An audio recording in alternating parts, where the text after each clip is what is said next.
This is Brownie's Podcast!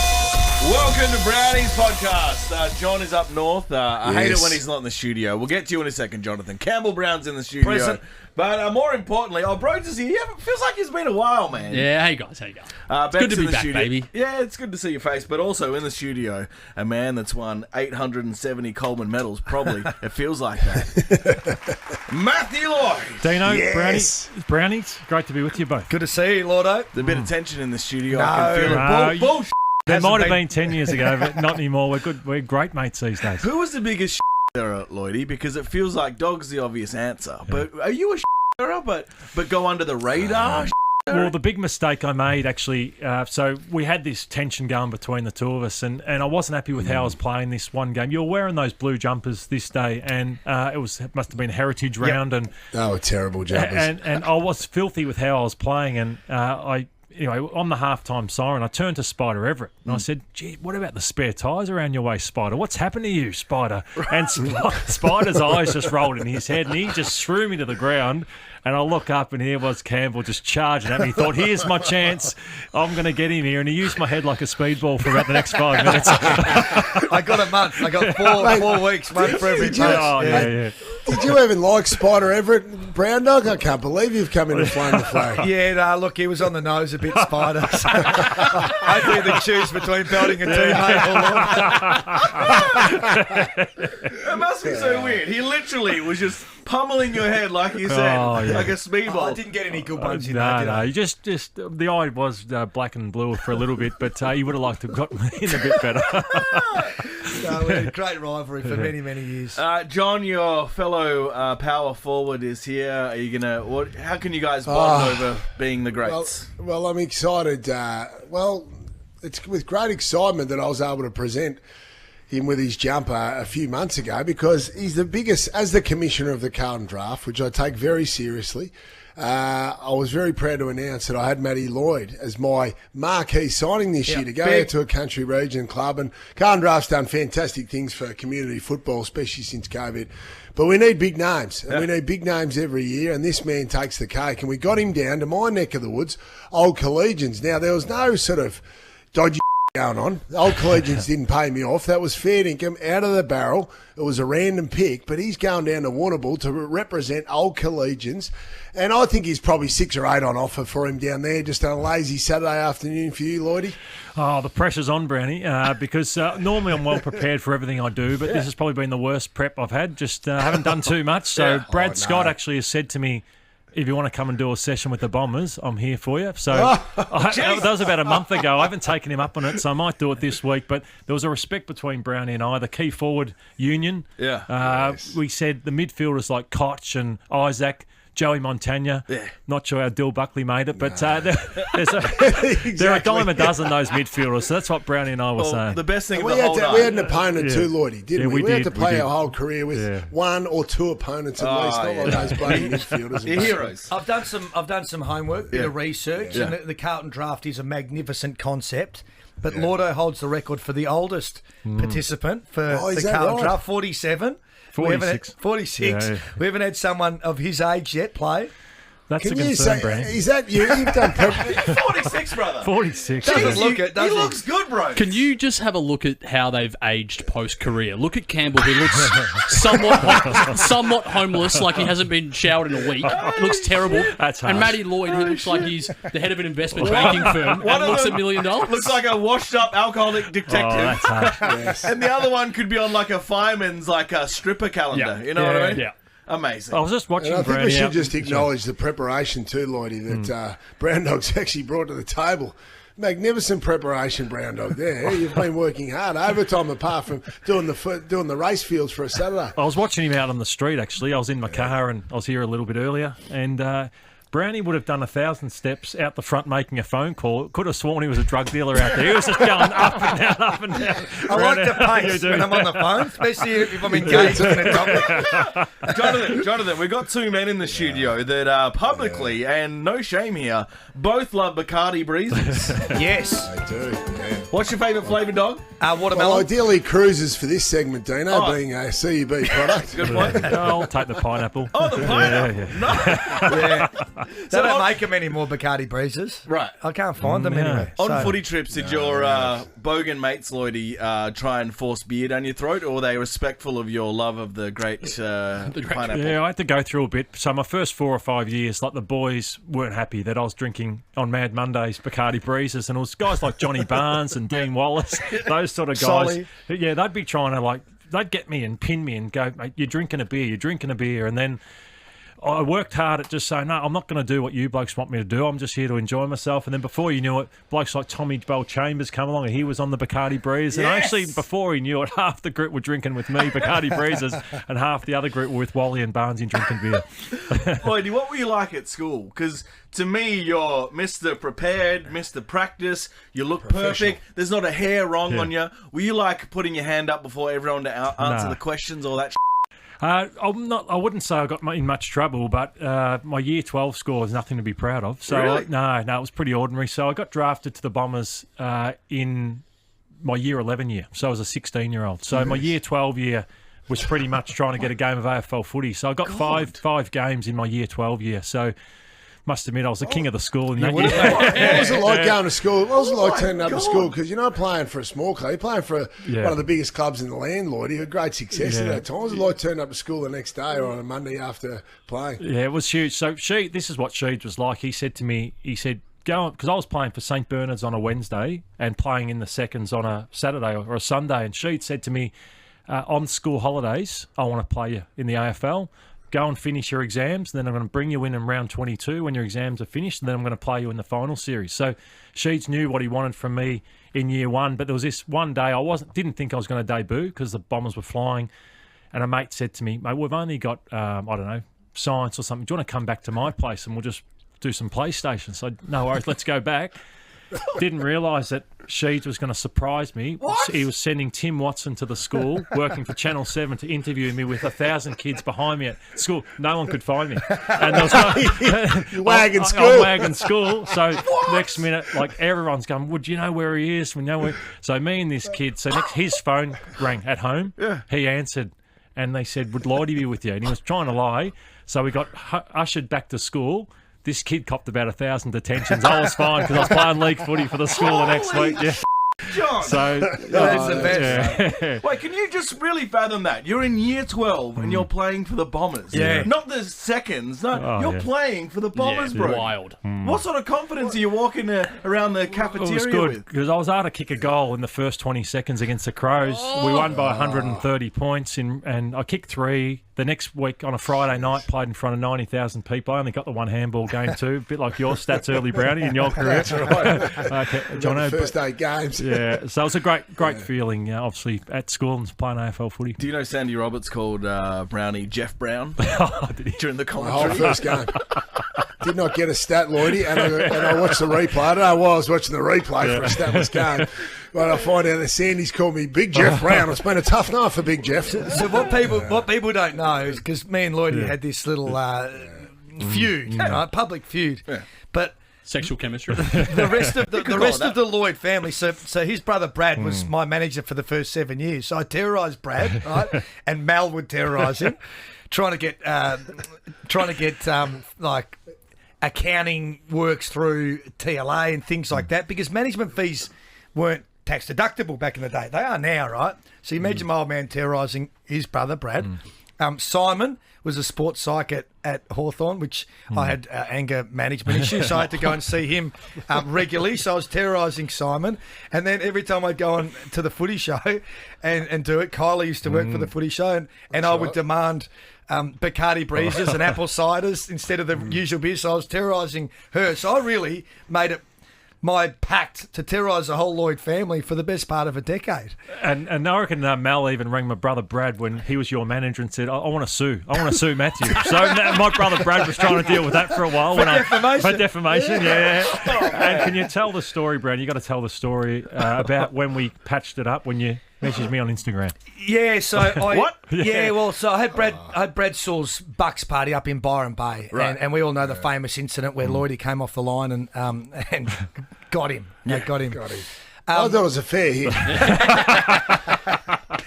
Wish you were on the tribunal for me, Jono. So Lordo and I had this, this public feud for a decade, and we'd never really spoken. We did that Channel 9 Bury the Hatchet when with you were at Nathan the Gold Brown. Coast, I saw Gold it's Coast. like two hostages, like sitting there, like he'd had a big there's no night one in the my night sleep anymore. Anyway, I decide I'm going to do something fun for Sully's Like Johnny Bucks. Depp and Amber Heard. Yeah, that's right. We're going to dress Sully up in full Essendon kit, number 18 on the back, right? And he's going to be Matthew Lloyd for the day at the Great Northern there on his buck. So I thought, geez, I'll message Lordo and I'll get him to maybe sign the jumper and write a little note. Mm-hmm.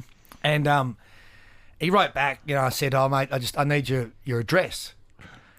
And he goes, mate, why do you need my address? I said, I need to come round to your house. He goes, well, mate, I'm not going to give you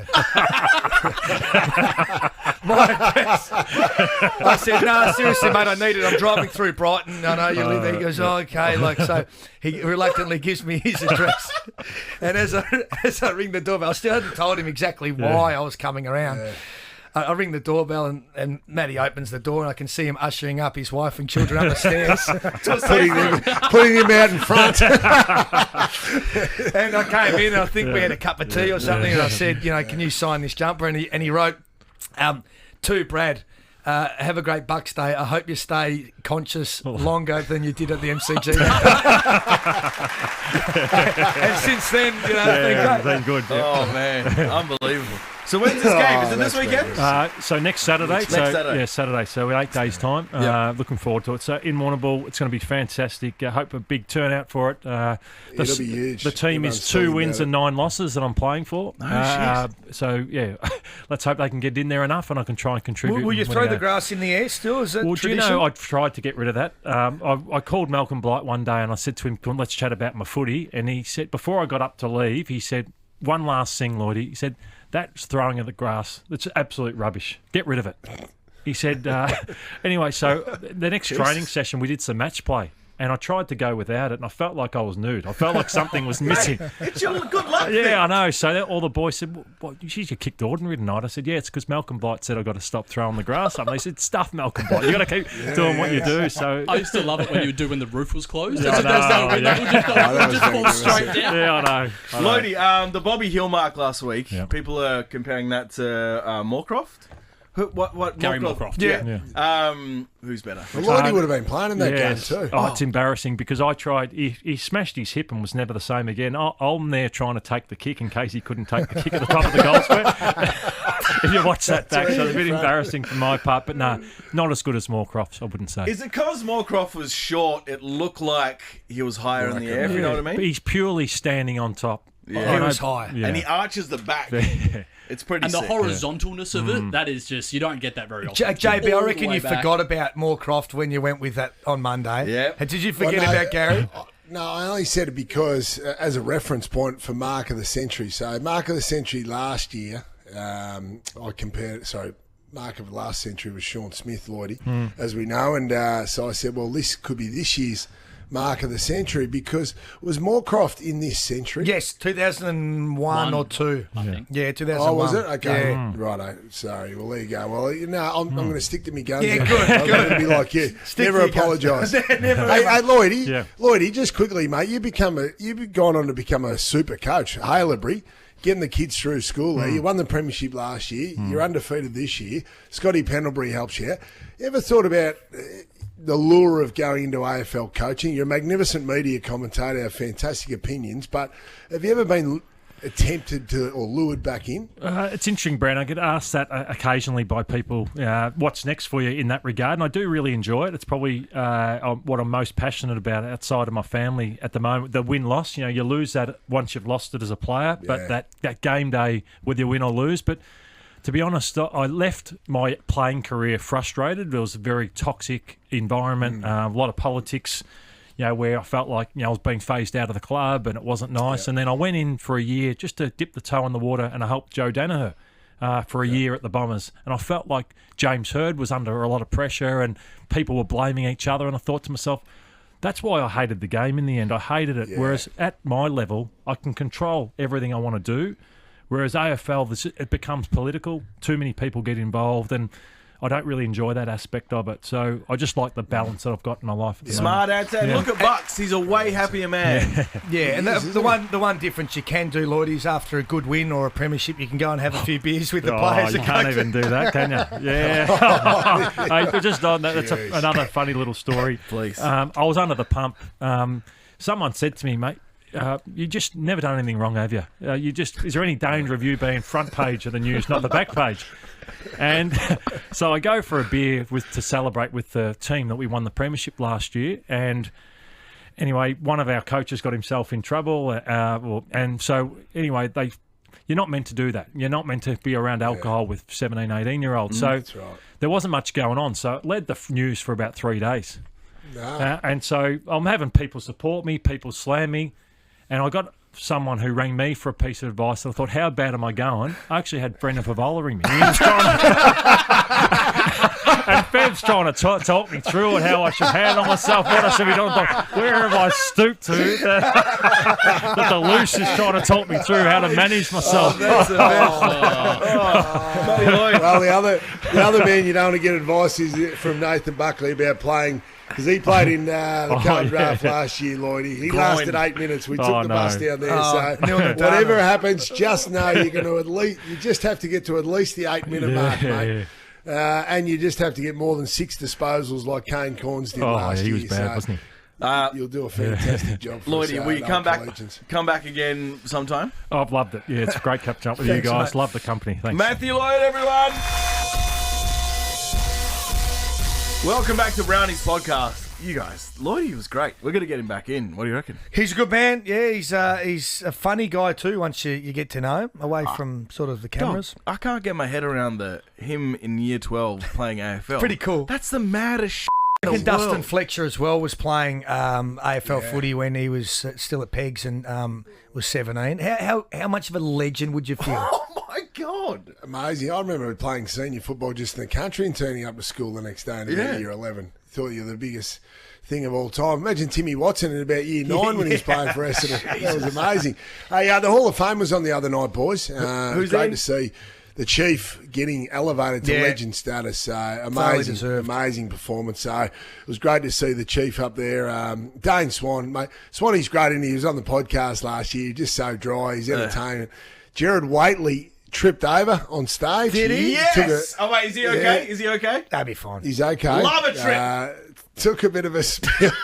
That's unbelievable. But the biggest mishap of the night, Brown Dog, was an old fella from your club, your old club, from Hawthorn Footy Club, Mike Porter. Yes. In the in memoriam package, it was announced as dead. Killed him off. The 71 premiership player. What? Yeah. Started getting texts from his mates saying, "What's going on?" You know? What? Which, yeah, he's still alive. He's still with us. They just made an error. Who cocked Still that alive up? and well. What, so they put him in the package with the sad music? Yeah. Holy And his photo. Yeah. And his photo up there and everything. Gonski. So, It's like when people were saying Dickie Wilkins died in a rock climbing accident.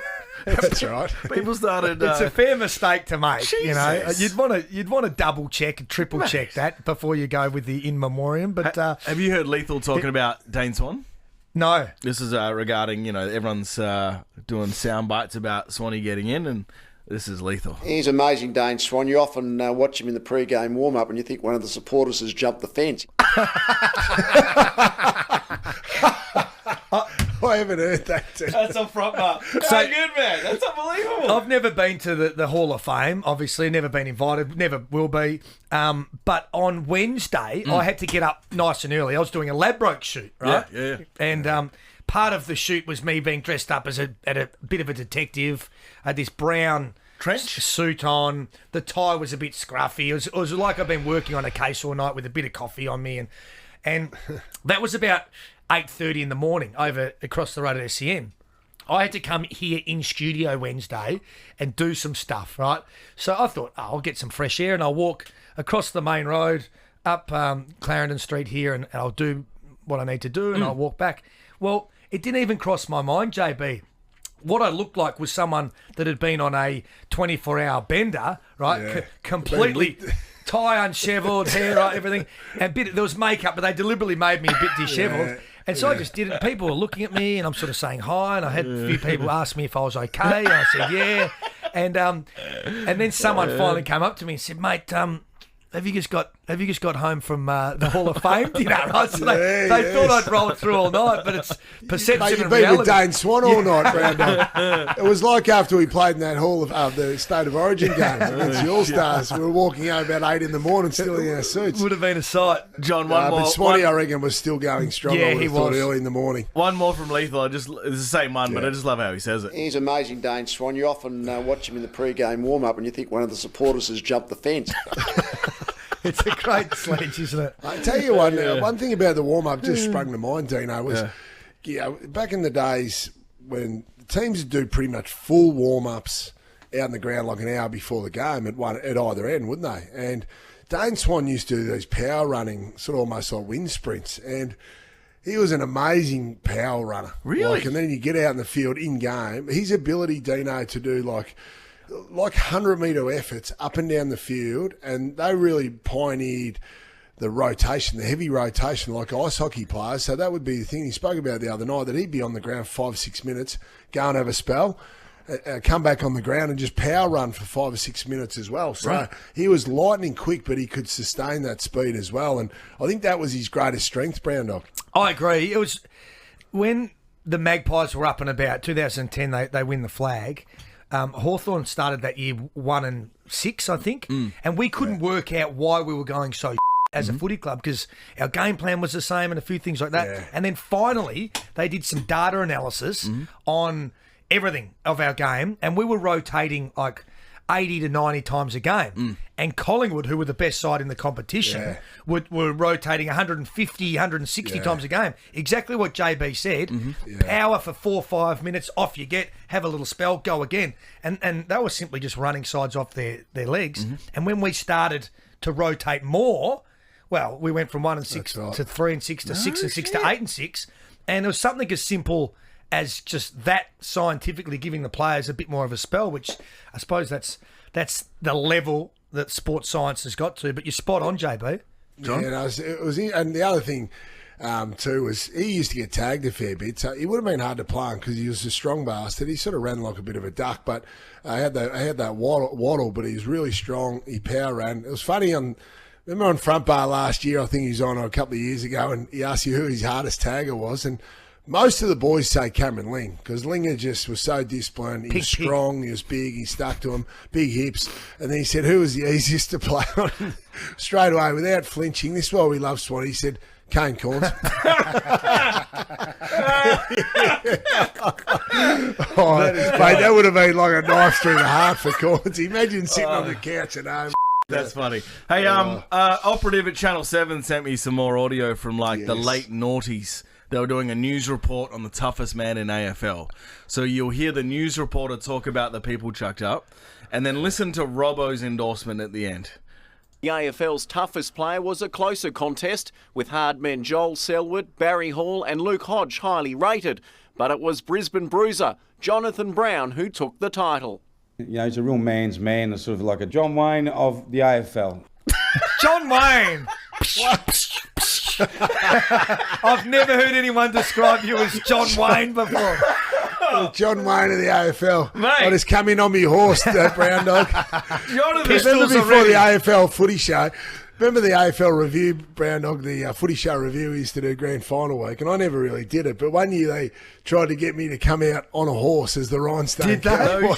The Duke, we're going to start calling you.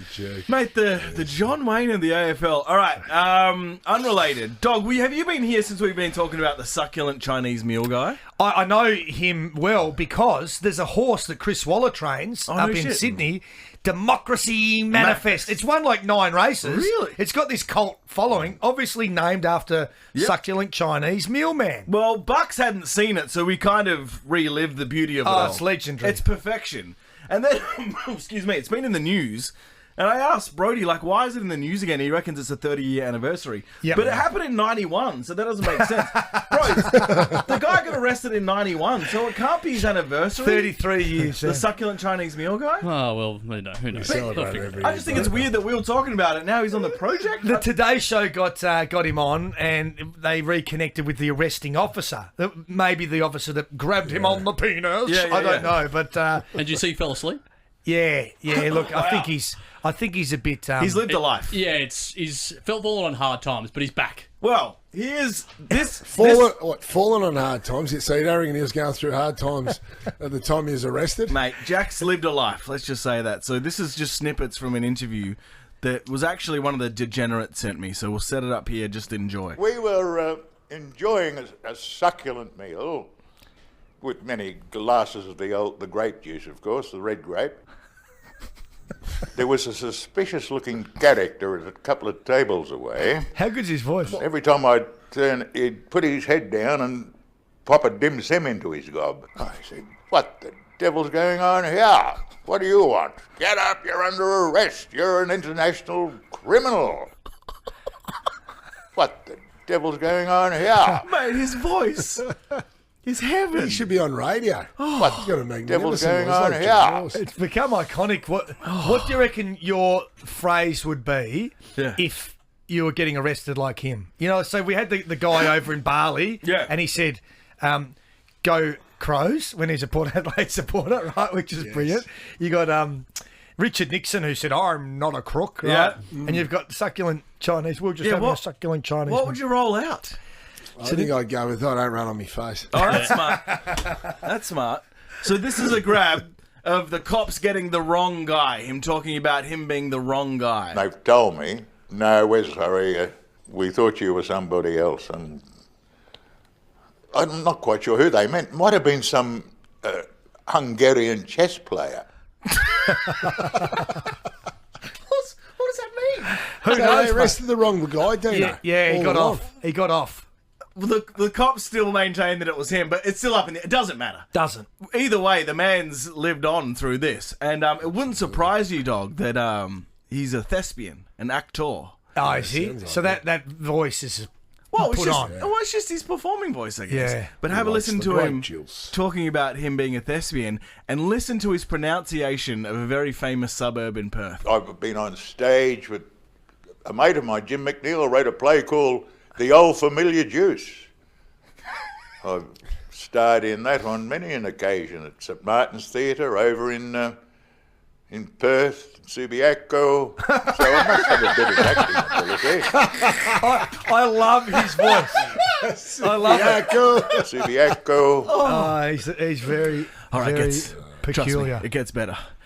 People, since he's been internet famous, people have been approaching him for endorsements and stuff, and particularly wine companies. Someone approached me and said, "Can we put it up and sell bottles of wine with your face?" The wine, incidentally, is called "Get Your Hand Off My Pinot Noir." What a character. Can you believe that, man? Brilliant. Oh. "Get your hand off my Pinot Noir." Hey, I'll take 6 bottles of That is that. brilliant. 6. Geez, he's good. He's in good form, isn't he? Great What's form. his It name, doesn't this sound like bloke? he doesn't sound like he's on his deathbed. He sounds in pretty good Well, nick. to be fair, this interview was from 3 years ago. Jack Carlson. So I don't know how old he is, bros, but he's an old dude, and I think he's deteriorated in the last 3 years, I think judging so. from what I saw on the Today Show. But what a man. All right, ads. Back in a second. Welcome back to Brownie's podcast. Just one more time. Get your hand off my Pinot Noir. Wow. APAC, we haven't spoken to you today. How are you going? You've solved golf? Any issues with the golf? I'm doing well Good. so far. You know, yet to play 18 holes yet, so we'll see Where when that day comes. did Rory McIlroy go wrong on Monday morning? Yeah, see that I can do. You know, like I can putt it in for sure if I was at that distance. So John. I just don't know what went wrong. Like, what went wrong there. I finally saw the footage of McIlroy's putts. Shit. Yeah, he up. Oh my god. Yeah. Hey, we didn't dwell much on it all. What do you think about him leaving the course straight away and not waiting around to congratulate Look, enough. I think if he had his time again, he would have hung around. But in that moment of just utter despair, and he knew that he'd missed a great opportunity, I can understand him wanting to run from the world and just get out of there. And he would have with been you as well, mate. absolutely devastated. You know, I think it was a bit overplayed, and I don't think I've seen in the past where the beaten golfers stand around and clap like a grand final team was beaten. Like half the golfers don't make the cut, so they jump on their private planes and they're gone. Exactly. They're out of the city. Yeah, it's easy for everyone else to pick holes in it, but imagine how shattered he would be. And like the last thing you'd want to do is loiter around for another, half an hour waiting while you watch someone celebrate what you think should be your victory. What a cruel sport, hey? How many times has he sunk that exact putt? Well, he'd only 196 times in a row previously. Oh my in a row. God! Yeah. He had missed. He was going at 100% until that. Oh, So, all right. Hey, games this weekend. Tonight's going to be huge. Blues, Cats. Danger's back. That's huge, Dino. Dangerfield back, and that's what the Cats. They've lost 5 out of their last 6 boys after starting 7-0. Wow. They're a different team with Danger in there, no question about it. And they've brought him.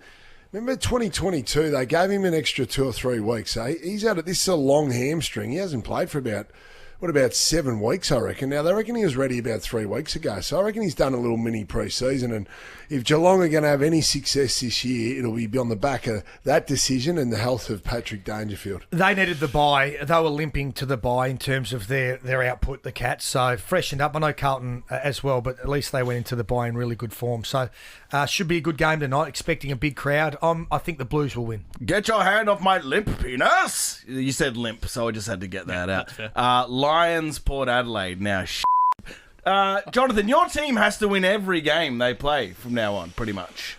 Well, they'd make the top 4 if they did that. They've got a good percentage, but, Dino, there's not a lot of room for error. No question about it. But they'll go down and they'll beat Port Adelaide. Are we going to have a wager on this, Brownie?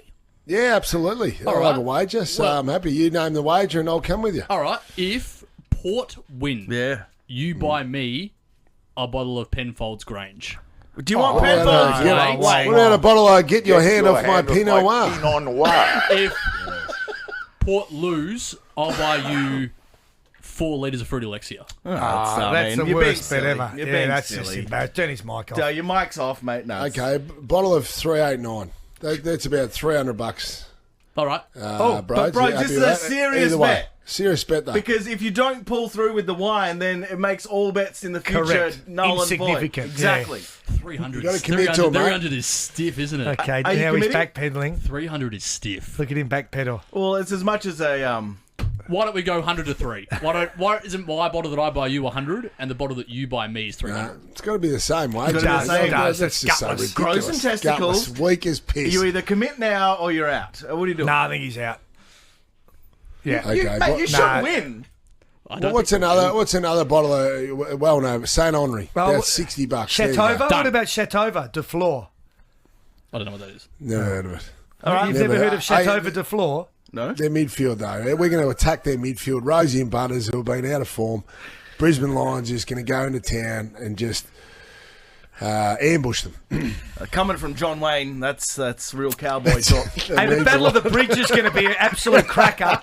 And well done. I actually was going to tip GWS, right, until Sam Taylor ruptured his testicle.